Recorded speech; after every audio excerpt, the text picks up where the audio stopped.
Alors, on va tracer des parallèles et des perpendiculaires à la droite D, passant par A, passant par C, passant par B.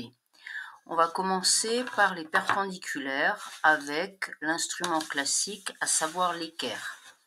L'équerre a 3 côtés, premier côté, deuxième côté, troisième côté.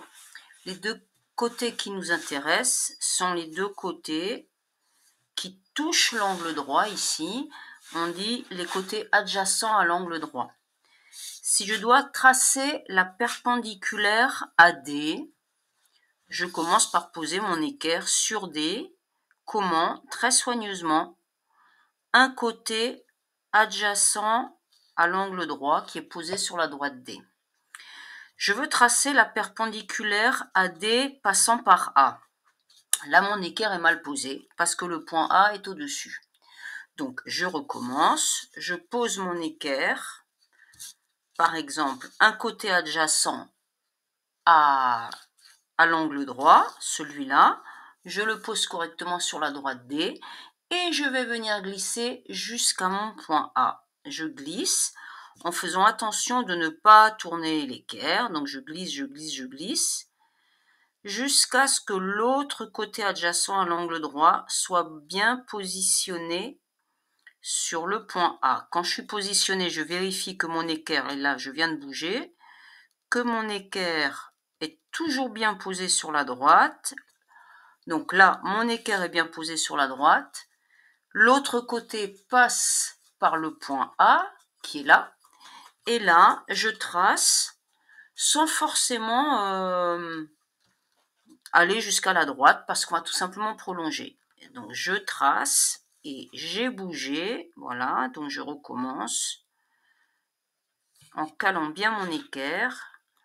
Donc, je trace, puis soigneusement, je prolonge et je marque mon angle droit. Donc, voilà la première perpendiculaire. À la droite D, passant par le point A, et j'ai matérialisé l'angle droit. Je veux maintenant tracer la perpendiculaire à la droite D, passant par B. Donc, je pose mon équerre sur D et je vais glisser jusqu'à ce que l'autre côté vienne sur B. Alors là, je suis un petit peu embêtée parce que la partie tracée de D s'appuie pas forcément sur une grande longueur sur l'équerre, donc je risque un petit peu des imprécisions. Donc, par exemple, où je recommence, je la positionne autrement, comme ça. Ou alors, j'aurais pu prolonger le tracé, puisqu'une droite est infinie. Que je la laisse comme ça ou que je prolonge, ça revient strictement au même. Donc, j'ai prolongé, je glisse mon équerre jusqu'à ce que l'autre côté adjacent à l'angle droit s'appuie bien sur le point B.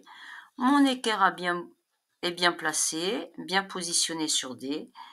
Et là, je trace ma perpendiculaire que je prolonge. Puis, je marque mon angle droit. Dernière perpendiculaire à D passant par C. Là, c'est tout facile.